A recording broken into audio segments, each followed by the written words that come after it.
ইতিহাসের নানা সঞ্চয় আজও অক্ষত পদ্মা, মেঘনা, ধলেশ্বরীর তীরবর্তী এই জনপদে। এ অঞ্চলের বহু বিদগ্ধ মানুষ রয়েছেন, যাদের ভূমিকা রয়েছে এই জাতি রাষ্ট্রের বিবর্তনের সাথে। দর্শক, রয়েছি আমরা প্রাচীন বিক্রমপুর, যা বর্তমানে মুন্সিগঞ্জ জেলা নামে পরিচিত। আসছে জাতীয় সংসদ নির্বাচনে এই অঞ্চলে মানুষের ভাবনা, যারা জনপ্রতিনিধি হিসেবে ভোট চাইছেন ভোটারদের দ্বারে দ্বারে, তাদের বক্তব্য শুনতে আমরা চলে এসেছি মুন্সিগঞ্জ 1 আসনে। এন মোহাম্মদ ব্যালটে বাংলাদেশ অনুষ্ঠানে আপনাদের সবাইকে স্বাগত জানাচ্ছি। আমি শফিকুল ইসলাম সবুজ। অনুষ্ঠানের শুরুতেই আমার ডান দিকে রয়েছেন মুন্সিগঞ্জ 1 আসনের 3 জন প্রার্থী, যারা 3 দলের প্রতিনিধিত্ব করছেন। আমার ডানে রয়েছেন শেখ মোহাম্মদ আবদুল্লাহ, মুন্সিগঞ্জ 1 আসনের, যিনি বিএনপির প্রার্থী, ধানের শীষ প্রতীক নিয়ে তিনি নির্বাচন করবেন। তার ডান দিকে রয়েছেন একেএম ফখরুদ্দিন রাজি, বাংলাদেশ জামায়াত ইসলামী, মুন্সিগঞ্জ 1 আসনের যিনি প্রার্থী, দাঁড়িপাল্লা প্রতীক নিয়ে যিনি নির্বাচন করবেন। ঠিক একদম ডান দিকে রয়েছেন আলী নেওয়াজ, এনসিপি, জাতীয় নাগরিক পার্টির, মুন্সিগঞ্জ 1 আসনের প্রার্থী, শাপলা কলি প্রতীক নিয়ে যিনি আসন্ন জাতীয় সংসদ নির্বাচনে প্রতিদ্বন্দ্বিতা করবেন। আর কিছুক্ষণের মধ্যে যেহেতু তাফসিল ঘোষণা হবে, অর্থাৎ আজকের যে পরিবেশ, কালকে থেকে কিন্তু এই প্রেক্ষাপট, পরিবেশ সবকিছু বদলে যাবে। তো ঠিক এই মুহূর্তে এই অঞ্চলের বাসিন্দারা কি ভাবছেন তা জানার আগে চলে যেতে চাই আমাদের সহকর্মী শুভ ঘোষের কাছে। শুভ, একটু বলবেন যে আপনি দীর্ঘদিন ধরে এই অঞ্চলে সাংবাদিকতা করছেন। 5 আগস্টের পূর্ববর্তী এই অঞ্চলের প্রেক্ষাপট, 5 আগস্টের পরবর্তী প্রেক্ষাপট, সমস্যা সম্ভাবনা আসলে কি দেখছেন এই জেলায়? ধন্যবাদ আপনাকে। দেখুন, আসলে সমস্যার সংকট আর প্রতিবন্ধকতার মাঝখানটাতে আটকে আছে মুন্সিগঞ্জ জেলার মানুষের জীবন মান ও আর্থসামাজিক উন্নয়ন ও ভাগ্যের উন্নয়নের চাকা। আমরা দেখেছি যে মুন্সিগঞ্জের পদ্মা পাড়ের যেসব উপজেলা রয়েছে, সেখানে কিন্তু যুগে যুগে পদ্মার ভাঙন, অতীতের সেই দুঃসহ স্মৃতি, দুর্বিষহ স্মৃতি কিন্তু কঠিন বাস্তবতা হয়ে বছর না ঘুরতেই কড়া নাড়ে পথ নদী তীরবর্তী মানুষের ঘরে ঘরে। তো পাশাপাশি এই জেলার স্বাস্থ্য ব্যবস্থা কিন্তু একেবারেই ভঙ্গুর অবস্থা। সেখানে ন্যূনতম চিকিৎসা মানুষ পাচ্ছে না বলে কিন্তু দীর্ঘ সময় ধরে একটি অভিযোগ উঠেছে। সেই সমস্যার আদৌ নিরসনের কোনো উপায় খুঁজে পাওয়া গেছে কিনা সেটি নিয়ে আমার প্রশ্ন থাকবে। পাশাপাশি এই জেলার সড়ক যোগাযোগ ব্যবস্থার বিশেষ করে প্রত্যন্ত এলাকাগুলোতে বিশেষ ঘাটতি আছে। বিশেষ করে যেহেতু আমাদের মুন্সিগঞ্জে প্রায় 50% মানুষ কৃষিভিত্তিক অর্থনীতির সাথে তাদের জীবন জীবিকা জড়িত। এই জেলার কৃষিভিত্তিক অর্থনীতি কিন্তু আপনার সড়ক যোগাযোগ ব্যবস্থা কিংবা নৌপথে সেতু বন্ধন ঘরে না ওঠার কারণে কিন্তু অনেকটা পিছিয়ে আছে। পাশাপাশি আমরা 5 আগস্ট আগের যে সময়টি বা যে পরিবেশ পরিস্থিতিটি দেখেছি, সেই সময় কিন্তু ভোটারদের মধ্যে যে ধরনের ভোটকে কেন্দ্র করে আগ্রহ কমতি ছিল, সেটি পট পরিবর্তনের সাথে সাথে কিন্তু বেড়েছে। অর্থাৎ এখন যারা জনপ্রতিনিধি নির্বাচন করবেন, সেই তাদের প্রতি কিন্তু মানুষের প্রত্যাশার জায়গাটা অনেক। তারা চাচ্ছেন এবারে যারা জনপ্রতিনিধি আসবেন তারুণ্য নির্ভর দেশ গড়ে উঠুক এবং জনপ্রতিনিধিরা জনবান্ধব হোক। তবে একটি বিষয় যদি আপনাকে জানিয়ে রাখি, যে সম্প্রতি কিন্তু সংঘাত, সহিংসতা, আধিপত্যের দ্বন্দ্বে কিংবা বড় যে রাজনৈতিক দলগুলো রয়েছে তাদের অভ্যন্তরীণ যে কোন্দল, সেটি মোকাবেলা করাই সবচেয়ে বড় চ্যালেঞ্জ হচ্ছে তাদের জন্য। এতে করে কিন্তু বিভিন্ন প্রতিবন্ধকতা, সহিংসতার মতো ঘটনা ঘটছে। গেল 6 মাসে 24টি হত্যা মামলা হয়েছে মুন্সিগঞ্জে। এর মধ্যে কিন্তু গেল নভেম্বরে মুন্সিগঞ্জ সদরের যে চরাঞ্চল রয়েছে মোল্লাকান্দি ইউনিয়ন, সেখানে কিন্তু প্রকাশ্যে স্ত্রী সন্তানের সামনে 3 জনকে গুলি করে হত্যা করা হয়েছে রাজনৈতিক এবং আধিপত্যের দ্বন্দ্বে। এবং নির্বাচনকে ঘিরে কিন্তু রাজনৈতিক উত্তাপ এবং অস্থিরতা বাড়ছে মুন্সিগঞ্জে, যাতে করে সাধারণ ভোটারদের মধ্যে কিন্তু এক ধরনের শঙ্কা কাজ করছে, যা তারা আদতেও পছন্দের প্রার্থী নির্ধারণের জন্য তারা সেই সুযোগটুকু পাবে কিনা সেটি নিয়ে কিন্তু তাদের মধ্যে শঙ্কা রয়েছে। শুভ, আপনাকে অসংখ্য ধন্যবাদ। আমাদের সহকর্মীর বক্তব্য শুনছিলেন শেখ মোহাম্মদ আবদুল্লাহ। আপনি আসলে তার এই যে সমস্যাগুলোর কথা বলেছেন, তিনি এই বিষয়গুলো আপনি ফেস করেছেন কিনা বা জনগণ আপনার কাছে বলেছে কিনা যে এই সমস্যাগুলো এই শহরে বা এই জনপদে আছে? মুন্সিগঞ্জ 1 আসনের আমার শ্রীনগর থানা এবং শেষদিঘা থানার দর্শকদের উদ্দেশ্যে বলবো, আসসালামু আলাইকুম রহমতুল্লাহ বরকাতুহু। আমি সাংবাদিক শুভ যে প্রশ্নগুলা বললেন, উত্তর দিলেন, সেগুলি আমি বলবো সত্য কথাই। আমাদের প্রশাসনের এখনো দুর্বলতা আছে, ইনশাল্লাহ দিন দিন পরিবর্তন হচ্ছে। আপনার 5ই আগস্টের চিত্র আর 5ই আগস্টের পরের চিত্র আমার মনে হয় রাত্র দিন তফাৎ। জনগণ বলতে পারবে তারা কত শান্তিতে আছে। আমি শুধু উদাহরণস্বরূপ বলতে পারবো, 5ই আগস্টের আগে হিন্দু সম্প্রদায়রা আর আমরা যারা মুসলমান, যাদের দাড়ি আছে, টুপি আছে, তারা চলাফেরা বিঘ্নতা হইতো। তাদেরকে দাঁড়িয়ে থাকলে, টুপি থাকলেই জঙ্গি, নাহলে বিভিন্ন ধরনের নাম দিয়া তাদেরকে অ্যারেস্ট করা হইতো, কষ্ট দেওয়া হইতো। আর হিন্দু সম্প্রদায়ের মন্দিরে বিভিন্ন জায়গায় অসন্তুষ্ট দেখা গিয়েছে। কিন্তু 5ই আগস্টের পরে এই যে আজকে আমরা খোলা আকাশে কথা বলতেছি, কোনো হিন্দু মুসলমানের ভেদাভেদ নাই। 5ই আগস্টের পরে 2টা দুর্গাপূজা হয়েছে। আমার মনে হয় আমার শ্রীনগর থানা এবং সিরাজদিঘা থানায় একটি মন্দিরেও কোনো ধরনের কোশ্চেন আসে নাই। আমরা সেখানে বিএনপির নেতাকর্মীরা, প্রতিটা অঙ্গ সংগঠনের নেতাকর্মী সহ আমরা ভলেন্টিয়ার সার্ভিস দিয়েছি। এবং আজকে উন্নয়নের কথা যেটা বললো, এটা সত্য কথা। আমরা শুধু বিগত সরকারের সময় টিভিতে দেখতাম যে বন্যায় বাংলাদেশ তলায় গেছে, কিন্তু উন্নয়নের বন্যায় এখন দেখলাম যে উন্নয়নের বন্যায় তো হয় নাই, পানিতে বাংলাদেশ ডুবে গেছে। কিন্তু সেই সুবাদেই বলবো, বিগত সরকার হাজার হাজার কোটি টাকা উন্নয়নের নামে পাচার করেছে। কিন্তু সামনে আমাদের ইনশাল্লাহ যদি জনগণের ভোট আমরা পাই বিএনপি, তথাপি বিএনপি যদি সরকার গঠন করতে পারে, ইনশাল্লাহ বিশেষ করে আমি মুন্সিগঞ্জ 1 আসন থেকে বলতে পারবো যে আমার রাস্তাঘাট এটা নর্মাল বিষয়, এটা তো উন্নয়ন হবে ইনশাল্লাহ। কিন্তু আমার বেশি এই জনগণের দিকে তাকায় আমি বলতে পারি যে আমাদের এখানে এখনো নেশায় ভরপুর, এবং চাঁদাবাজি আওয়ামী লীগের আমলে, তত্ত্বাবধায়ক স্বৈরাষ্ট্রী সরকারের আমলে যেভাবে চাঁদাবাজি হয়েছে এখন তুলনামূলক কম। কিন্তু আমরা যদি সরকার গঠন করতে পারি আর আমি যদি সংসদে যেতে পারি, আমার প্রধান কাজ থাকবে কোনো চাঁদাবাজি হবে না, এবং দ্বিতীয় কাজ হবে এই মুন্সিগঞ্জ 1-এ কোনো নেশাগ্রস্ত থাকবে না, কোনো নেশা হবে না। কিন্তু এটা আমি বলবো যে কোনো পুলিশের মাধ্যমে, আইনের মাধ্যমে নয়, তাদেরকে ভালোবাসা দিয়ে এবং বেকার সমস্যা দূর করার জন্য। সেই সুবাদেই আমি আমাদের মুন্সিগঞ্জের লোক প্রতিটা ডিস্ট্রিক্টেই ব্যবসা আছে, এবং আপনার বাংলাদেশের আমার মনে হয় 30 থেকে 40% ব্যবসা কন্ট্রোল করে মুন্সিগঞ্জের লোক। সেই সুবাদেই বলবো আমাদের এখানে যদি একটা ইপিজেড হয়, তাহলে এই মুন্সিগঞ্জের লোকেরা যেসব ফ্যাক্টরি ইন্ডাস্ট্রি বাইরে আছে, সেই ইন্ডাস্ট্রিগুলো যদি আমাদের এখানে করা হয়, তাহলে কিন্তু এই যুব সমাজ কাজ পাবে, তাহলে এই বেকার সমস্যা দূর হবে। আর বেকার সমস্যা দূর হলেই অটোমেটিক চাঁদাবাজি কমে যাবে, নেশা কমে যাবে। সেটাই হলো আমাদের প্রধান কাজ। আরেকটি হলো আমাদের এই বিশাল জনবল, এই জনবল বিদেশে যাচ্ছে, কিন্তু একটা ডিগ্রি পাস ছেলে যায় কিসে? ক্লিনারে। ডিগ্রি পাস ছেলে যায় কোথায়? লেবারে। সেইখানে যদি আমরা ইন্টারমিডিয়েটের পরে কারো কালাম শিক্ষা দেওয়া হয়, ট্রেনিং দেওয়া হয়, ভোকেশনাল বিভিন্ন ধরনের ট্রেনিং দেওয়া হলে, তাহলে আমাদের যে এই ফোর্স, আমাদের যে মেন পাওয়ার, বিদেশে গেলে প্রচুর ডবল অর্থ আসবে, এবং আমাদের সম্মানও থাকবে। আমাদের ক্লিনার থাকবে না, তখন থাকবে বিভিন্ন ধরনের টেকনিক্যাল। সেই টেকনিক্যালের মাধ্যমে আমরা এই যুবকদেরকে বিদেশে পাঠাবো। এবং আপনার কাছে আবার আসবো, আমাদের হাতে সময় একটু কম। আমরা আরো দুজন প্রার্থী রয়েছেন, তাদের বক্তব্যের পরে আবার আসবো আপনার কাছে। জামায়াত মনোনীত যিনি প্রার্থী রয়েছেন AK-M ফখরুদ্দিন রাজি, আমাদের সহকর্মী খুব সুনির্দিষ্টভাবে 5 আগস্টের পরে দ্বন্দ্ব সংঘাতের যে এই শহরে বা এই জেলায় বেড়ে গেছে, 6 মাসে 24টি হত্যাকাণ্ডের ঘটনা ঘটেছে। এই বিষয়গুলো কি আপনাদের নজরে এসেছে? রাজনৈতিক নেতৃবৃন্দ হিসেবে আপনারা তার নিরসনে আইন শৃঙ্খলা বাহিনীর সাথে কোনো ধরনের আলাপ আলোচনা করেছেন, বা আপনারা উদ্বিগ্ন কিনা এই ঘটনায়? আসসালামু আলাইকুম ওয়া রাহমাতুল্লাহি ওয়া বারাকাতুহু। আলহামদুলিল্লাহি রাব্বিল আলামিন, ওয়াসসালাতু ওয়াসসালামু আলা রাসূলিহিল কারীম ওয়া আলা আলিহি ওয়া আসহাবিহি আজমাইন, আম্মা বাদ। আজকে আমার সহ আলোচক, আমার শ্রদ্ধেয় বড় ভাই আলহাজ শেখ আব্দুল্লাহ এবং আমার স্নেহের ছোট ভাই আলী নেওয়াজ উজ্জ্বল সহ আমার সামনে উপবিষ্ট এই অঞ্চলের খেটে খাওয়া মাটি এবং মানুষের ভাই এবং বোনেরা, সকলের প্রতি আমার সশ্রদ্ধ সালাম এবং ভালোবাসা। আমরা এই মুন্সিগঞ্জ 1 আসনকে একটি সুন্দর, বাসযোগ্য, আবাসযোগ্য, শিক্ষাবান্ধব, সুন্দর, মানবিক, ন্যায়, কল্যাণভিত্তিক একটি সমৃদ্ধশালী অঞ্চল হিসেবে আমরা গড়তে চাই। অতীতে যারা এখানে কাজ করেছে, তারা একেবারে কোনো কাজ করে নাই সেটা আমি বলবো না, কিন্তু আকাঙ্ক্ষার তুলনায় সেটা ছিল একেবারে অপ্রতুল। ঢাকার অতি নিকটবর্তী হওয়ার পরেও এখানে যেই কাঙ্ক্ষিত উন্নয়ন হওয়ার কথা ছিল, সেটা আমরা এখানে পরিলক্ষিত হই নাই।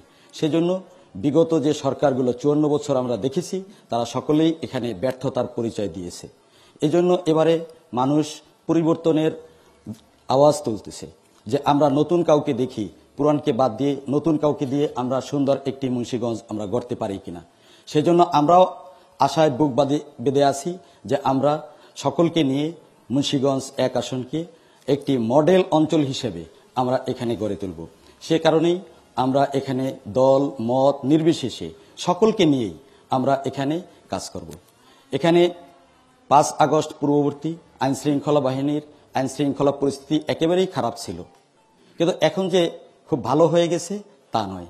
এখানে আমাদের রাজনৈতিক সদিচ্ছার অভাব ছিল।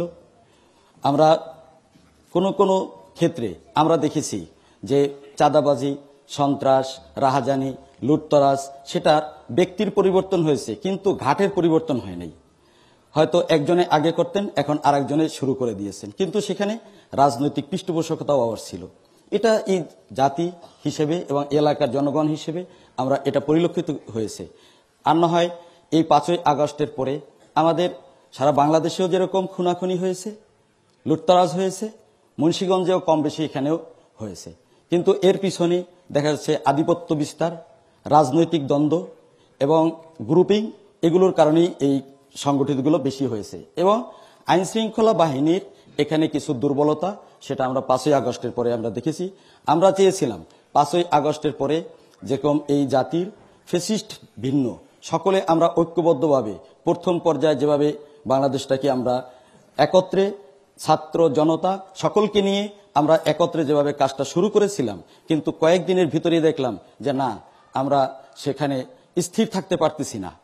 তখন কেউ তারা নিজেরাই আবার সেই সন্ত্রাস, রাহাজানি, লুটতরাজের ভিতরে তারা নিমজ্জিত হয়ে গেল। এবং আমরা আশা করি আগামী জাতীয় সংসদ নির্বাচনে এদেশের মানুষ এরকম একটি সুন্দর, সুখী, সমৃদ্ধশালী, ন্যায় ইনসাফ ভিত্তিক একটি কল্যাণ রাষ্ট্র গঠন করার জন্য পরিবর্তনের হাওয়ায় তারা তাল মিলিয়ে আগামী দিনে সুন্দর একটি বাংলাদেশ গড়ে তোলার জন্য তারা সচেষ্ট হবে। এই প্রত্যাশা আপনি করছেন, ধন্যবাদ আপনাকে। আমি এনসিপির মনোনীত প্রার্থী আলী নেওয়াজ, সংবাদকর্মীর বক্তব্য আপনি শুনেছেন, আমাদের দুজন সম্মানিত অতিথির বক্তব্য শুনেছেন, আপনি একজন প্রার্থী, আপনি কি বলবেন? আমার পূর্ববর্তী বক্তাগণ মানে আমাদের প্রার্থী, আমাদের অন্যান্য দলের প্রার্থী, তাদেরকে বক্তব্য থেকে যেটা আসলে আপনার প্রথম তো আসছে হলো কি আমাদের আইন শৃঙ্খলা মানে এই ইস্যুটা যে আপনি বলছেন যে 24টি হত্যাকাণ্ড হয়েছে 5 আগস্ট, 6 মাসে, 1.5 বছর হিসেব করলে আরো অনেক 6 মাসে। হ্যাঁ, এই সংখ্যাটি অবশ্যই অনেক বেশি যদি অন্যান্য জেলার তুলনায় হিসাব করি। তো ওই সংখ্যা এই রাজনৈতিক, এগুলোকে রাজনৈতিক হত্যা নাকি আধিপত্য বিস্তার কেন্দ্র হত্যা, এটা একটা পরিসংখ্যানের বিষয় আছে আসলে। তা আমাদের এই জায়গায় আসলে রাজনৈতিক আদর্শগত দ্বন্দ্বের কারণে রাজনৈতিক হত্যা এখনো হয়নি। এটা হচ্ছে প্রভাব বিস্তার কেন্দ্রিক হত্যা, আধিপত্য কেন্দ্রিক হত্যা, যেটা হলো গিয়ে বিভিন্ন কিছু দখল করতে গিয়ে, চাঁদাবাজি করতে গিয়ে দেখা যায় বালুমহল, মাটিমহল, বিভিন্ন যারা সিন্ডিকেটটা নিয়ন্ত্রণ করে এগুলো দখল করতে গিয়ে এগুলা কেন্দ্রিক হত্যাকাণ্ডগুলো বেশি হয়েছে। তাহলে ডেফিনেটলি এখানে আমরা অ্যাড্রেস করতে পারি যেটা 5ই আগস্টের পূর্বে যে সামাজিক অবস্থা ছিল, যে লোকগুলো আর কি আসলে ব্যবসার সাথে জড়িত ছিল, আর ডেফিনেটলি এই লোকগুলো সবসময় একটা বড় কোনো রাজনৈতিক দলের সাথে সংশ্লিষ্ট থাকে। তো এখন আমরা 5ই আগস্টের পর আসলে সেই সমস্যাটাই দেখতেছি। তো এখন হলে যে আমরা যেটা আইন শৃঙ্খলার বিষয়ে যেটা বলতে পারি যে ডেফিনেটলি এই জায়গায় আইন শৃঙ্খলা বাহিনীর ব্যর্থতা আছে, কারণ আমরা দেখছি 5ই আগস্টে তাদের যে মানসিক এবং তাদের যে ইনফ্রাস্ট্রাকচার পুরোটাই আসলে ভেঙে পড়ছিল, কারণ দীর্ঘ সময় তার একটা ফেসিবাদের আন্ডারে ছিল, তার জন্য আসলে মানুষ বিক্ষিপ্ত হয়ে তাদেরকে আসলে পুরো কাঠামোটাই প্রায় ভেঙে ফেলছিল। তো খুব তাড়াতাড়ি আসলে তার পুনর্গঠিত করতে পারেনি, যেটা আশা করেছিলাম, যেটা আসলে গভর্নমেন্টের সাপোর্ট দিয়েছিল, জনগণের সাপোর্ট দিয়েছিল, পরে একটা মুহূর্তে যেন আপনারা পুনর্গঠন করেন, বাট আইন শৃঙ্খলা বাহিনী এটা আসলে খুব দ্রুত পেরে উঠতে পারেন। এবং তাদের যে কালচারাল আসলে যে হ্যাবিটটা, যেটা হলো গিয়ে তারা শক্তিশালী পক্ষে সবসময় একটা তারা লেজুর ভিত্তির সিস্টেমের মধ্যে থাকতে চায়। আমরা 5ই আগস্টের পর যেটা আশা করেছিলাম আসলে সবকিছু মুক্তির একটা মানে রাজনৈতিক মুক্তি, সামাজিক মুক্তি, আমাদের মানসিক মুক্তির যে একটা বিষয় আমরা আশা করেছিলাম আমাদের জুলাইতে, সেটা আসলে আমরা এখনো সেই পরিমাণ কাঙ্ক্ষিত পরিবর্তন পাইনি। জি, আমি শেখ মোহাম্মদ আব্দুল্লাহ, আপনার দুজন প্রার্থী যে বক্তব্য, দুজনই আসলে বললেন যে আগের যারা বালুমহল বা হাটঘাট যারা ইজারা উঠাতো বা চাঁদাবাজি করতো, লোক বদলেছে, আগের মতোই চলছে। আপনি কি মনে করেন? ধন্যবাদ আপনাকে। কিছুটা সত্য, জাস্ট ওই মানুষ পরিবর্তন হয়েছে, পথ জিনিস একই আছে, এটা কিছুটা হচ্ছে, এটা অস্বীকার করার কিছু নেই। যেহেতু আমাদের আপনি নিজে বুঝেন এই বিগত সরকার 5ই আগস্টের আগের যে সরকার ছিলেন সেই সরকার তো বাংলাদেশের প্রশাসনের নিজেদের পার্সোনাল কাজে ইউজ হচ্ছে। তো এখনো সেই সরকারের অনেক কর্মকর্তা কর্মচারী রয়ে গেছেন। এর জন্য এখনো সেইভাবে যেটা আমরা 5ই আগস্টের পরে অনেক আমরা জনগণ হিসাবে বলবো যে আমরা আশা করেছিলাম অবশ্যই দেশ পরিবর্তন হবে, ওইরকম ফলপ্রসূ হয় নাই বলেই যে কোনো দেশের একটি গণতন্ত্রের সরকার দরকার, যে ভোটের মাধ্যমে যে সংসদে আসবে, ভোটের মাধ্যমে যে সরকার হবে, সে ডিসিশন নিতে পারবে, সে এগুলি পরিবর্তন করতে পারবে। তাই এই সরকার ইমিডিয়েটলি আজকে আশা করি যে তফসিল ঘোষণা করবেন, হয়তো ঠিক টাইম মতো নির্বাচন হইলে অবশ্যই জনগণের ভোট অধিকার ফিরে পাবে এবং জনগণ যাকে খুশি তাকে ভোট দিবে। তখন জনগণের ম্যান্ডেট নিয়ে যে সংসদে যাবে, ইনশাল্লাহ আমি আশা করি এই সমস্যাগুলো থাকবে না, অবশ্যই এটা পরিবর্তন হবে। যে আপনি তো উপজেলা বিএনপির বড় পদে রয়েছেন, শীর্ষ পদে রয়েছেন, তো আপনার জায়গা থেকে এখন পর্যন্ত কি এই অভিযোগগুলো আপনার কানে এসেছে কিনা, কোনো ব্যবস্থা নিয়েছেন কি এখন পর্যন্ত? ধন্যবাদ। আমি অবশ্যই আমার কানে এসেছে। আপনার যে সমস্যাগুলা অ্যাকচুয়ালি এখন প্রশাসন তো আমাদের হাতে না। জি, আমরা হয়তো প্রশাসনের রিকোয়েস্ট করতে পারি, বলতে পারি যে অমুকখানে এই কথা শুনতেছি, ও মাটি কাটতেছে, বালু উঠাইতেছে, আপনারা দেখেন। অনেক সময় প্রশাসন ব্যবস্থা নেয়, আবার অনেক সময় পারে না। প্রশাসনেরও একটু স্বল্পতা আছে, তাদের গাড়ি নাই, তাদের মেন পাওয়ার নাই, বিশাল এরিয়া, এর জন্য অনেকটা সমস্যা হয়। আমরা আমাদের সাংগঠনিকভাবে আমরা তো আইন হাতে নিতে পারবো না, আমরা চেষ্টা করছি অনেককে বুঝানোর মাধ্যমে, অনেক কিছু পরিবর্তন হয়েছে। আপনি যদি 5ই আগস্টের আগে দেখেন 100টা ক্রাইম হয়েছে, এখন হয়তো সেটা 50-এ বা 60-এ চলে আসছে। এখন তো যে ভালো হয়েছে সেটা আমি বলবো না, কিন্তু হবে ইনশাল্লাহ। আমি আশা করি আমরা যদি এই নির্বাচনে জয়যুক্ত হতে পারি, অবশ্যই আমি এটা চ্যালেঞ্জ করে বলতে পারি, ইনশাল্লাহ বিএনপির সরকার দেখবেন অবশ্যই বাংলাদেশের আইন শৃঙ্খলা ফিরে আনবে। আর বিশেষ করে আমি মুন্সিগঞ্জ এককে বলবো, এটা একটা মডেল হিসাবে কনস্টিটিউশন হবে। এখানে মানুষ নিরাপদে ঘুমাবে, নিরাপদে আমার মা বোনরা চলাফেরা করবে, কোনো ধরনের চাঁদাবাজি থাকবে না, কোনো ধরনের নেশা থাকবে না। কারণ নেশা মুক্ত করলেই মানুষ আরামে থাকতে পারবে। নেশা যারা করে তাদের কোনো হিতাহিত জ্ঞান থাকে না, তারাই বিভিন্ন খারাপ কাজে লিপ্ত হয়। তা আমার মেন টার্গেট থাকবো এই যুব সমাজকে কিভাবে আমরা নেশা মুক্ত করতে পারি। আমাদের যে খেলার মাঠগুলা এখন অকেজু, সবাই মোবাইল নিয়ে ব্যস্ত। এই খেলার মাঠে যদি আমরা বিভিন্ন ধরনের খেলার আয়োজন করতে পারি, তাহলে কিন্তু আমার এই ছোট ছোট ভাইয়ারা যারা যুবক, তারা কিন্তু খেলাধুলা ব্যস্ত থাকবে, তখন আর ওই বৈষম্যের নেশার কথা চিন্তা করবে না। জি, আপনাকে ধন্যবাদ। রাজি ভাই, আপনার কাছে যদি আমি জানতে চাই, বিএনপির প্রার্থী যে বক্তব্য দিলেন, বড় দল হিসেবে আসলে আইন শৃঙ্খলা বাহিনীর যে সীমাবদ্ধতা, সে কারণে আসলে এখন এই অবস্থা, আসলে চাঁদাবাজি বলেন বা খুন খারাপির কথাগুলো বলেন। আপনারা আসলে কি করছেন? জামায়াত তো অন্যভাবে রাজনৈতিক কর্মকাণ্ড পরিচালনা করে, জামায়াতের কি কোনো ভূমিকা নেই সমাজ কাঠামো বা পরিবর্তনের ক্ষেত্রে? জামায়াত তো আইন শৃঙ্খলা বাহিনীর এ পর্যন্ত সরকারকে এবং সামাজিকভাবে সকল ক্ষেত্রে যাতে এ ধরনের কোনো দুর্ঘটনা না ঘটে, সেজন্য আমরা প্রশাসনের সাথে ছিলাম, প্রশাসনকে অনুরোধ করছি, কিন্তু প্রশাসন অনেক সময় অপারগতা প্রকাশ করেছে। জি, আমরা দেখেছি আমাদের শ্রীনগর থানায় আমাদের ওয়ারেন্টভুক্ত একজন আসামিকে সেখানে থানার লকার ভেঙে তারপর তাকে সেখান থেকে পুলিশকে মারধর করে তারপর সেখান থেকে ছিনতাই করে নিয়ে আসছে। এটা জাতীয় সবাই এটা জানে। তো এরকম পরিস্থিতিতেও আমরা সেখানে পুলিশ অসহায় ছিল এই সমস্ত লোকদের কাছে। এই পরিস্থিতিতে আমরা পুলিশ সহ এদেশবাসীর সাথে আমরা আগেও তাদের সহযোগিতার জন্য ছিলাম, এখনো আছেন। যে আপনার কথা আমি বুঝতে পেরেছি। আমি কয়েকজন দর্শকের কাছে যেতে চাই। সুনির্দিষ্টভাবে আপনার প্রশ্ন কি? আমাদের সামনে 3 জন প্রার্থী রয়েছেন, তাদের কাছে অল্প কথায় শেষ করবেন। 3 জনকে 3টা প্রশ্ন করতে চাচ্ছি। জি, খুবই অল্প সময়ের মধ্যে। আমি রাজীবের এই মাত্র যে কথাটা বললেন, আসলে থানায় লকার ভেঙে এমন কোন নিউজ আমরা পাইনি। তাকে বসায় রাখা হয়েছিল এবং সেখান থেকে পালানোর সুযোগ করে দিয়েছিল, সেটা থানার একটা আভ্যন্তরীণ কোন্দলের জের। তা আমার প্রশ্ন আছে আপনার কাছে। প্রশ্ন হচ্ছে, আপনার কিছু কর্মী ভোট চাইতে যাচ্ছেন বিভিন্ন গ্রামে, বাড়িতে, মহল্লায়, তো সেখানে অভিযোগটা আমরা দেখি বা শুনি যে তারা আল্লাহ বা কোরআন শরীফ বিভিন্ন কথা বলে হ্যাঁ, তাদেরকে কসম কাটাচ্ছে যে আমাদেরকে একটু সুযোগ দিন, আমাদেরকে এইবারের জন্য সুযোগ দিন। এটা কি নৈতিকতা বিরোধী কিনা? ওকে, একটা প্রশ্ন, আরো দুটো করেন তাতে। আর এনসিপি ভাইয়ের কাছে আমার একটা প্রশ্ন, আপনারা কিন্তু গণ অভ্যুত্থানের পরে কিন্তু আপনারাই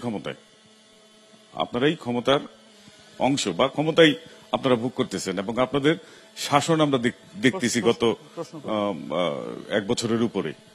তো এই সময়টার মধ্যে আমাদের জনগণ আমরা কিন্তু স্বস্তি পাইনি, বা আমরা যা আশা করেছিলাম যে গণ অভ্যুত্থানের পরে একটা অন্যরকম বাংলাদেশ হবে, সেটা আমরা পাইনি। কেন হলো না? এবং আপনারা যদি নির্বাচিত হন, মোহাম্মদ ওয়াটার ট্যাঙ্ক, যা পানিকে রাখে শতভাগ বিশুদ্ধ। এন মোহাম্মদ ওয়াটার ট্যাঙ্ক, বিশুদ্ধ পানির ব্যাগ। তাহলে এর চেয়ে ভালো কি হবে কিনা? আমি বিএনপি প্রার্থীর কাছে অনুরোধ করব, প্রশ্ন আমার, যে আমাদের এই জনপদে এখানে কোনো বালুর মহাল নেই, এখানে হাট বাজার ইজারা যেগুলো হয়েছে সেগুলো সব টেন্ডারের মাধ্যমে হয়েছে, এখানে কোনো বিএনপির লোক জড়িত না। কিন্তু অভিযোগ আসে আপনার সবকিছু বিএনপির নামে, যে বাজারের চাঁদাবাজি করতেছে বিএনপি, মানে বড় দল হিসেবে দায় বিএনপির কাঁধে, সব বিএনপির উপরে আসছে। এটা কেন? আবার এটাকেই বা মোকাবেলা করার জন্য আমাদের আপনাদের পক্ষ থেকে কোনো আসে না কেন? মানে কোনো পদক্ষেপ বা বক্তব্য তারা দিচ্ছেন না, অন্তত বক্তব্য আসে না কেন? মানে জনগণ আসলে তাদের বক্তব্যে সন্তুষ্ট হচ্ছেন না।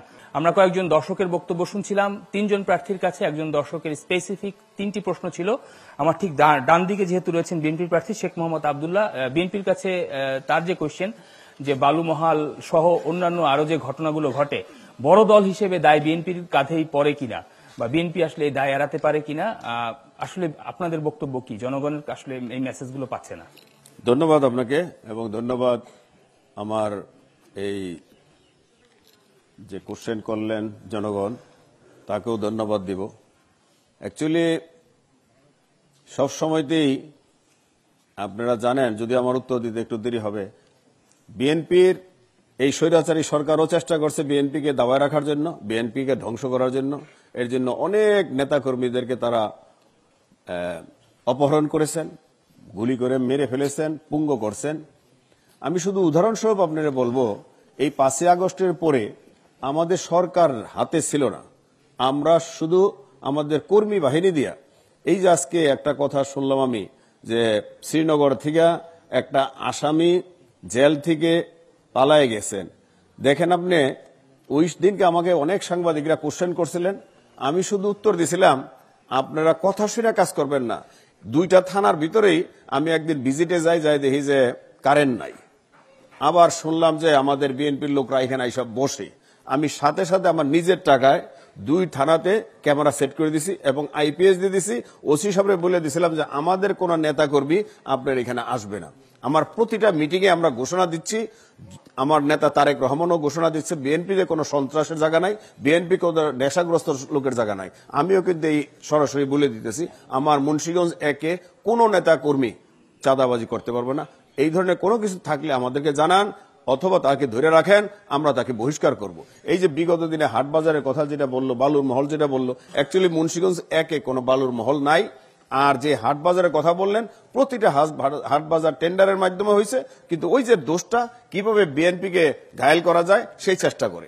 আমরা তো প্রমাণ দেখাই দিতেছি যে এই লোকটা তো বিএনপির না, এই লোকটার নামে বিএনপি, কাজে তো না। কারণ বিএনপি তো আমাদের যে সব লোকগুলা বিগত দিনে হয়তো বিএনপি করছে, কিন্তু তাদেরকে তো আমরা পদ দিই নাই, যেহেতু তারা খারাপ লোক, হয়তো বিএনপি থেকে বহিষ্কার করা হয়েছে। সেই লোকরা যায় হয়তো যদি 2-একটা ঘটনা কইরেও থাকে, কিন্তু তারা কিন্তু প্রকৃত বিএনপির লোক না। আচ্ছা, এই যেটা থানার কেসটাই বললাম, এই লোক কোনোভাবেই সে জেলও ভাঙ্গে নাই, পুলিশেরও মারে নাই, কিন্তু পত্রপত্রিকা উঠে গেছে বিএনপির লোক এই ঘটনা ঘটাইছে।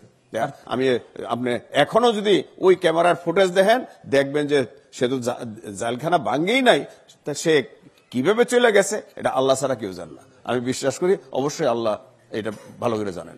জি, ধন্যবাদ আপনাকে। আমরা ফখরুদ্দিন রাজি, আপনার কাছে একজন দর্শকের কোশ্চেন ছিল যে জনগণের কাছে আপনারা যখন ভোট চাইছেন, আপনারা ধর্মের বিষয়টি সামনে নিয়ে আসছেন, এবং আপনি এর আগে যে বক্তব্য দিচ্ছিলেন যে থানার লকার ভেঙে একজন আসামিকে নিয়ে যাওয়া হয়েছে, সেই তথ্যটি সঠিক না। এই 2টি প্রশ্নের উত্তর দেন। জি, আমি সাংবাদিকদের তথ্যের ভিত্তিতেই আমি এ কথাটা বলেছি, এবং এটা একাধিক মাধ্যমে এটা প্রচারিত হয়েছে। এরপরে এটার বিষয়ে থানা বিস্তারিত এটার মামলা হয়েছে। এখানে সে আসামির বিরুদ্ধে আবার দ্বিতীয়বার মামলা হয়েছে।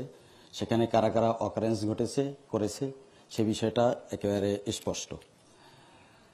আর দ্বিতীয় যে প্রশ্নটা আমার কাছে আমাদের দর্শক করেছেন সেটা হলো, আমরা 5 আগস্ট পূর্ব আমরা দেখেছি আমরা যারা মুসলিম আমরা পুরুষরা মসজিদে যাই, সেখানে প্রতি জুমায় আমরা আলোচনা শুনি, ইসলাম শিখি।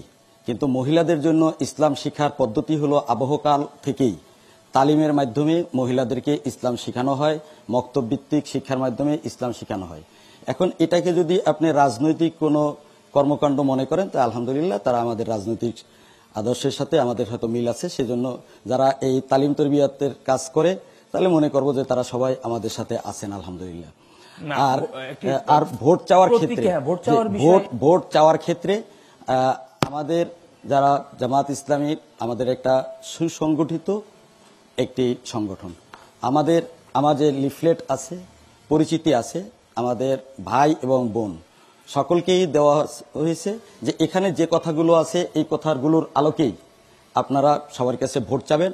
তারা যদি ভোট দেয় আলহামদুলিল্লাহ, ভোট না দিলেও আমাদের কোনো দুঃখ নাই।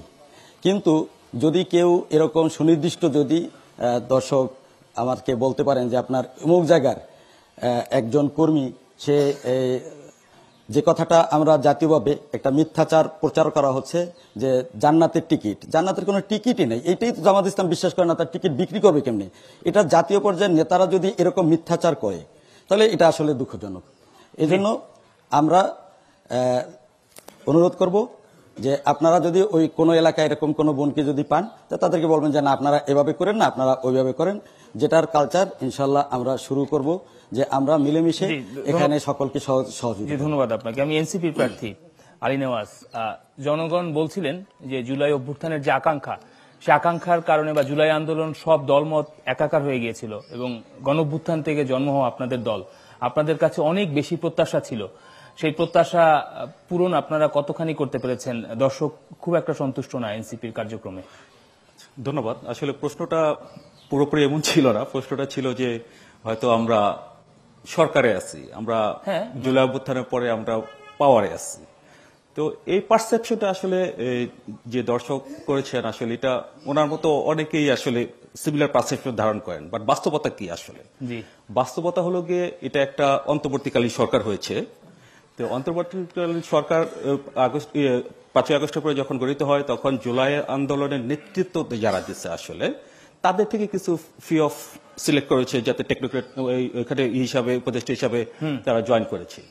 তো দেখবেন সেই উপদেষ্টারা কিন্তু রিসেন্টলি পদত্যাগ করেছেন 2 জন, তারা কিন্তু এখন এনসিপিতে আসে নাই। হ্যাঁ, একজন উপদেষ্টা অনেক আগে পদত্যাগ করেছেন যে ক্ষমতার সাথে সাংঘর্ষিক হবে তার দলের সাথে, সে অনেক আগে স্বেচ্ছা পদত্যাগ করেছেন, যেটা বাংলাদেশের ইতিহাসে আসলে বিরল যে ক্ষমতা থেকে এত পাওয়ারফুল ক্ষমতা থেকেও জনগণের সাধারণ কাতারে চলে আসছে রাজনীতির জন্য। তো আমরা যে আসলে ক্ষমতায় ছিলাম আমি জানি না ওনার প্রশ্নটা আসলে কোন দৃষ্টিভঙ্গি থেকে করেছেন, কারণ আমি তো জুলাইতে ছিলাম আন্দোলন। মানে বাই ডিফল্ট তরুণরাই তো 1.5 বছর এক্সপেকটেশন ছিল অনেক, ডেফিনেটলি এক্সপেকটেশন ছিল। তো আসলে বাস্তবতা আমরা এটা কেন পারি না, এটাও আসলে বিশ্লেষণের বিষয়, এটা অনেক বিশ্লেষণের বিষয়। কারণ আমরা দেখবেন যে আগস্টের পরে আমরা মোটামুটি 1-1.5 মাস সবাই খুব ভালো, সবাই সবকিছু ওকে, সবাই খুব সবার প্রতি সহমর্মিতা, পরে কালচারটা আস্তে আস্তে চেঞ্জ হওয়া শুরু করলো। আচ্ছা, নিশ্চয়ই সময়ের কথা বলছেন, সময় যাওয়ার সাথে সাথে চেঞ্জ হওয়া শুরু করলো। এই কালচারটা কেন চেঞ্জ হওয়া শুরু করলো? আমরা তো কোথাও যাইনি। আমি আগস্টের পর থেকে আমি থানা এনসিপির প্রধান সমন্বয়কারী হিসাবে আছি, আমি তো কোনোদিন থানাতে যাইনি। কোনো একটা ন্যূনতম কোনো রিকোয়েস্ট, ন্যূনতম কোনো আবদার, ন্যূনতম কোনো কাজের জন্য আমার যাওয়ার প্রয়োজন পড়ে, তাহলে আমার পাওয়ারে কোথায় আছে আসলে? কোথায় আছি আমরা পাওয়ারে? কারা থানাতে যায়, কারা কাজ করতেছে, কারা কি করতেছে, এটা তো জনগণ দেখছেই। জি, ধন্যবাদ আপনাকে। আমি আরো কয়েকজন দর্শক শ্রোতার বক্তব্য নিব, খুব অল্প কথায় শেষ করবেন, আরো কয়েকজন দর্শক আছে। 5 আগস্টের পূর্ববর্তী সময়ে বাংলাদেশ এই দীর্ঘ 17 বছরের যে নির্যাতন, সেই নির্যাতনে বাংলাদেশ জাতীয়তাবাদী দল এবং এর অঙ্গ সংগঠনের বিভিন্ন নেতৃবৃন্দরা যে গুম হয়েছেন এবং খুন হয়েছেন, 1700 মানুষ গুম হয়েছে এবং অসংখ্য মানুষ খুন হয়েছে। এই ব্যাপারে বাংলাদেশ জাতীয়তাবাদী দলের পক্ষ থেকে এবং আপনি মুন্সিগঞ্জ 1 আসনে যদি আমাদের এই জাতীয়তাবাদী দলের বিভিন্ন পর্যায়ের কেউ যদি গুম খুন হয়ে থাকে তাদের ব্যাপারে কোনো আপনাদের যদি ক্ষমতায় যান সেখানে আপনারা কোনো ব্যবস্থা নেবেন কিনা। আরেকটা কোশ্চেন হলো এই 5 আগস্টে যে জুলাই আন্দোলন যেটা বলে জুলাই যোদ্ধা যারা তাদেরও যদি দু একজন শহীদ হয়ে থাকে তাদের ব্যাপারে কোনো পদক্ষেপ নেবেন? জামাত ইসলামের প্রার্থীকে প্রশ্ন করব 71 এবং 24 71-এর পূর্ববর্তী সময় আপনাদের যে ভূমিকা ছিল 24-এর পরবর্তী সময়ে এসে আপনাদের বাংলাদেশের ইতিহাসে সবচেয়ে বেশি সুবিধা ভোগ করছেন, মানে প্রকাশ্যে রাজনীতি করছেন, এই জায়গাটাকে আপনারা কিভাবে নেবেন। আরেকটা হলো 2001 এবং থেকে 2006 আপনারা সরকারে ছিলেন জাতীয়তাবাদী দলের সাথে, তো সেখানে আপনাদের সরকারের পার্টিসিপেশন ছিল। এখানে এই অবস্থার মধ্যে আপনারা আবার নতুন করে আপনাদেরকে ক্ষমতায় দিতে হবে আপনি বলেছেন, সেই জায়গাটাকে আপনি কিভাবে ব্যাখ্যা দিবেন। এনসিপির কাছে প্রশ্ন হলো স্পেসিফিক, আপনারা কি মনে করেন না যে এইখানে শুধুমাত্র আপনাদের নেতৃত্ব ছিল না জাতীয়তাবাদী দল সহ অন্য যে সমস্ত দলগুলো আছে তাদের এখানে পার্টিসিপেট, মানে অন্য দলের স্বীকৃতি এনসিপি দেয় কিনা?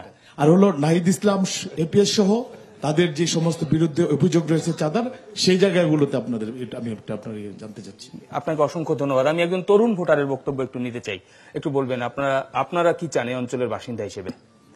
আমি সাইফুল মৃধা, জগন্নাথ বিশ্ববিদ্যালয়ের মাস্টার্সের শিক্ষার্থী, বাংলা বিভাগের। আপনাদের তিনজনের কাছে আমার জানতে চাওয়া, বিগত ফ্যাসিস্ট সরকারের আমলে আমাদেরকে মিথ্যা প্রতিশ্রুতি দেওয়া হয়েছিল যে স্যার জগদীশ চন্দ্র বসু বিজ্ঞান ও প্রযুক্তি বিশ্ববিদ্যালয় করা হবে, এখানে মেডিকেল হাসপাতাল করা হবে। দুঃখজনক হলেও সত্য, এটা বাস্তবায়ন হয়নি। আপনারা যদি এমপি হিসেবে নির্বাচিত হন তাহলে আপনারা প্রথমেই সেটা করবেন কিনা, এটা আমার জানার কথা ছিল। ধন্যবাদ। আমার কোশ্চেন হচ্ছে, তিনজনই আমার এলাকার সুসন্তান। শেখ মোহাম্মদ আব্দুল্লাহ ভাইয়ের একটা প্রতিশ্রুতি ছিল, নমিনেশন ভাইবা দেওয়ার পরে আপনি বলেছিলেন ঢাকা মাওয়া হাইওয়ের পাশে মেডিকেল কলেজ করবেন এবং ইপিজেড করবেন। এটা কি মুখে মুখে বলছেন নাকি বাস্তবে করবেন? ওকে। নাম্বার 2, জামাত ইসলামের কাছে আমার কোশ্চেন, 71 বিষয়ে আপনার বক্তব্যটা স্পষ্ট করবেন। আপনি 71-এ মুক্তিযুদ্ধের পক্ষে না বিপক্ষে, যেটা নিয়ে চেতনার কোনো বয়ান আমরা শুনতে চাই না। এনসিপির কাছে আমার যেটা কোশ্চেন, আপনি জানেন যে 5ই আগস্টের সবচেয়ে বড় ভূমিকা রেখেছে প্রবাসী রেমিটেন্স যোদ্ধারা। প্রবাসী রেমিটেন্স যোদ্ধাদের বিষয়ে আপনার সরকার বা আপনার দল যদি সরকার গঠন করে কি ভূমিকা পালন করবে? ধন্যবাদ সকলকে। আমি আর একজনের কোশ্চেন নিব। আসসালামু আলাইকুম সবাইকে। এখানে একত্রিত তিনজন প্রার্থীকে পেয়ে আমরা খুবই খুশি। আমি জানতে চাচ্ছি, দুর্নীতিতে বাংলাদেশ ছেয়ে গেছে। আমরা দেখতে পাচ্ছি চাকরির খাতে গেলে দুর্নীতির অভাব নেই। তো দুর্নীতি যেহেতু চাকরিতে প্রভাব ফেলছে এবং যারা যুবক আছে শিক্ষিত তারা চাকরি পাচ্ছে না, যার কারণে দেশ মানে দুর্নীতি রোধে প্রার্থীরা কি করবেন? জি, আপনারা কি বেকারদের জন্য কিছু করবেন কিনা? 5 সেকেন্ডে বলবেন, একটা প্রশ্ন করবেন, কাউকে ইঙ্গিত করে বলবেন। আমি ফেসবুকের নিউজের উপরে ভিত্তি করে জামাত ইসলামের প্রার্থীকে একটা প্রশ্ন করতে চাই। আমি ফেসবুকে 2-3টা ফেসবুক দেখলাম যে সংসদীয় উপনেতা এবং স্বরাষ্ট্র উপপ্রধানমন্ত্রী আমাদেরকে বিরোধী দলকে দিতে হবে। তাহলে কি আপনারা নিশ্চিত হয়েছেন যে একটি দল ক্ষমতায় চলে আসছে, আপনারা ক্ষমতার ভাগ নেবেন? জি, আপনাকে অসংখ্য ধন্যবাদ। কয়েকজন দর্শকের বক্তব্য শুনে আসলাম। আমরা শেখ মোহাম্মদ আব্দুল্লাহ আপনার কাছে একটু যেতে চাই। এই অঞ্চলে যারা গুম খুন হয়েছেন, এই অঞ্চলে আপনি একজন ব্যবসায়ী মানুষ, এই অঞ্চলের বেকারত্ব নিরসনে কি করবেন? 2 মিনিটের মধ্যে শেষ করবেন, একটু বলুন দয়া করে। ধন্যবাদ আপনাকে। যেটা বলা হইল যে যাদের গুম খুন হয়েছে, অবশ্যই আপনারা জানেন ফেসিস্ট সরকারের আমলে তো কোনো বিচার পায় নাই মানুষ। আমাদের বিএনপি সরকার আসলে অবশ্যই আইন সেটা দেখবে এবং আমরা বিএনপি কখনো আইনকে হাতে নিবে না, আইনের গতিতে চলবে। আমি আশা করব বিএনপি সরকার আসার পরে অবশ্যই এই গুম খুনের বিচার পাবে, এটা আমি বিশ্বাস করি। এবং আপনার একাধিক প্রতিশ্রুতি ছিল জনগণের কাছে, এই আমি এখনো বলবো যেহেতু আমরা মুন্সিগঞ্জ 1 ঢাকার খুব সন্নিকটে, এইখানে একটি হসপিটাল করা হবে এবং লেখাপড়ার মান উন্নয়নের জন্য একটা ইউনিভার্সিটি করা হবে। আর একটা যেটা আমি এর আগেও বললাম যে অবশ্যই যুবকদের বেকার সমস্যার জন্য একটা ইপিজেড করা হবে। ওকে, বিএনপির প্রার্থী হিসেবে আপনার কাছে আমার একটা সুনির্দিষ্ট প্রশ্ন আছে। আমি সকাল থেকে মুন্সিগঞ্জ জেলার খবরগুলো অনলাইনে দেখছিলাম, তো সেখানে যে অন্তকোন্দলের একাধিক খবর আমরা দেখছি। আপনার এই আসনেও সম্ভবত আরো কয়েকজন বিএনপির মনোনয়ন প্রত্যাশী ছিলেন, তো এই অবস্থায় আপনার নির্বাচনী প্রচারণা সব মিলে পরিবেশ কেমন দেখছেন? ধন্যবাদ আপনাকে। আপনি জানেন গণতন্ত্রের সরকার, গণতন্ত্রের দেশ। আমাদের দলের ভারপ্রাপ্ত চেয়ারম্যান তারেক রহমান শুধু গণতন্ত্রের অধিকার ফিরে আনার জন্য রাজনীতি করছেন এবং আমাদের দেশনেত্রী বেগম খালেদা জিয়া যে আজকে হসপিটালে মৃত্যু শয্যায় শুয়ে আছেন, তাকে আপসহীন নেত্রী বলা হয় এর জন্যই। সে কখনোই অন্যায়ের পক্ষে ছিলেন না, সবসময় আপোষ এবং জনগণের দাবি আদায়ের জন্যই চেষ্টা করছেন। তা আমি বিশ্বাস করি যেহেতু গণতন্ত্রের সরকার, জনগণ যার ভোট সে দিবে এবং নমিনেশনও যে কেউই চাইতে পারে, দল একজনকে ডিসিশন নেবে। আল্লাহর অশেষ মেহেরবানিতে আমাকে হয়তো দিছে, আর আমার ভাই যারা কয়েকজন আছে তাদেরকে হয়তো দেয় নাই, কিন্তু আমি চেষ্টা করতেছি তাদেরকে সাথে সমন্বয় করার জন্য। অচিরেই হয়তো তারাও চলে আসবে, আর আশা করি দল ডিসিশন নিবে কিভাবে তাদেরকে সমন্বয় করা যায়। যে আপনাকে অসংখ্য ধন্যবাদ। আমি জামাত সমর্থিত প্রার্থী এ কে এম ফখরুদ্দিন রাজি। 24 এবং 71-কে জামাত কিভাবে রিলেট করবে, তারপরে একজন হিন্দু প্রার্থী দেওয়া হয়েছে। জামাত যেহেতু ইসলামী দল, ধর্মভিত্তিক দল, ইসলামী হিন্দু প্রার্থী কিভাবে জামাত তাদের মনোনয়ন দিল। আরেকজন দর্শক আরেকটা প্রশ্ন করেছিল, আপনি একটু দয়া করে নিশ্চয়ই শুনেছেন, উত্তরগুলো দেন। জি ধন্যবাদ। অল্প কথায় দর্শকদের প্রশ্ন থেকেই বোঝা যাচ্ছে যে আগামী দিনে জামাত ইসলামকে এদেশের মানুষ চাচ্ছে। বেশি প্রশ্ন যেহেতু তার কাছেই করতেছে, এজন্য তার জামাত ইসলামকেই তারা মনে হয় বেশি চাচ্ছে, এজন্য ধন্যবাদ। এখানে আমার এক ভাই প্রশ্ন করছেন 71 এবং 24 নিয়ে। আমার জন্ম 71-এর পরে প্রথম হতো, এবং আমি 71-কে পূর্ণ ধারণ করি। আমি মুক্তিযুদ্ধকে সম্মান করি, মুক্তিযোদ্ধাদেরকে বাংলাদেশের সর্বশ্রেষ্ঠ সন্তান হিসেবে আমি মনে করি, এবং আমার দলও সেটা মনে করে। 71 সালে জামাত ইসলামেরও যে ভূমিকা এবং মুসলিম লীগেরও সেই একই ভূমিকা ছিল। মুসলিম লীগ থেকে এখন যারা আসছে তারা এই 71-এর ব্যাপারে তাদেরও স্পষ্ট করা দরকার যে তারা 71-কে কিভাবে ধারণ করে। আমি মুন্সিগঞ্জ জেলা জামাতের সেক্রেটারি হিসেবে 1980 সালের আগে বাংলাদেশ জামাত ইসলামী মুন্সিগঞ্জে একজন কর্মীও ছিল না। অর্থাৎ মুন্সিগঞ্জ এক আসনে 71-এর বিষয়ে মুন্সিগঞ্জ জামাতের কোনো দায়বদ্ধতাও এখানে ছিল না। জি, আপনি দায় নিতে চাচ্ছেন না। আর এর আগে বিএনপি সরকারের সাথে আপনারা ছিলেন, এর আগে আওয়ামী লীগের সরকারের 96 ইলেকশনের সময় আওয়ামী লীগের সাথে আপনারা ছিলেন। এটা হলো বাংলাদেশকে নির্মাণ করার জন্য অনেক সময় অনেকেই আমরা একত্রে ছিলাম। যেরকম এরশাদ বিরোধী আন্দোলনের সময় আওয়ামী লীগ বিএনপি একত্রে ছিল, এজন্য কিন্তু আওয়ামী লীগের বিএনপি কি সমর্থন করে ফেলছে? আওয়ামী লীগ কি বিএনপি হয়ে গেছে? বিএনপি আওয়ামী লীগ হয়ে গেছে।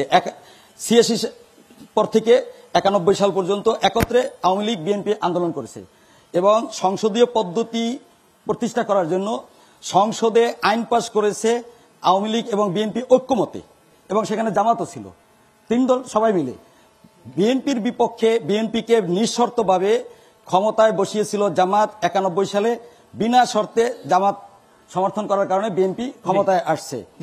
এরপরে 96 সালে যখন কেয়ারটেকার সরকার, স্যার আমরা মাগুরার নির্বাচন দেখেছি, সেই মাগুরা নির্বাচনের পরে যখন কেয়ারটেকার সরকারের আবশ্যকতা আমরা অনুধাবন করলাম, জামাত ইসলাম সেই কেয়ারটেকার সরকার আন্দোলন করতে গিয়ে যখন আন্দোলন করলো তখন বিএনপি বলেছিল যে এগুলো হলো পাগলের প্রলাপ।